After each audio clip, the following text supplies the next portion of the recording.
నా ప్రియ సహోదరి, నా ప్రియ సహోదరుడా, నేను నా జీవితంలో మరి ఎన్నో ఛాలెంజెస్ నేను ఎదుర్కొంటున్నప్పుడు, ఎన్నో బాధలలో, ఎన్నో కష్టాలలో నేను ఉంటున్నప్పుడు నన్ను దేవుని వాక్యము చేత దేవుడు నన్ను బలపరిచాడు.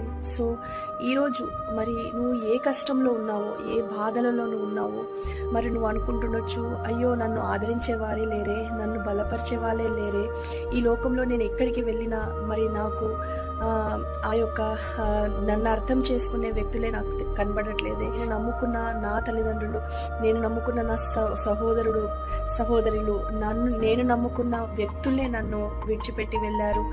మరి నేను ఇలాంటి పరిస్థితిలో ఉన్నప్పుడు, ఈ కష్టాలలో ఉన్నప్పుడు మరి నన్ను ఆ కష్టాల నుంచి తీసేవారే లేరా అని నువ్వు అనుకుంటుండొచ్చు. ఈరోజు నేను కూడా ఒక సమయాన ఇదే విధంగా నేను కృంగి ఉన్నప్పుడు, మరి నేను ఎటు తోచని పరిస్థితులలో నేను ఉన్నప్పుడు నాకు ఒకటి మరి నాకు ఆదరణ ఇచ్చిందంటే, అది ఏ ఆదరణ నాకు కలిగింది అని అంటే అది పరిశుద్ధ గ్రంథమైన బైబిల్లో నుంచే అండి. హల్లెలూయా.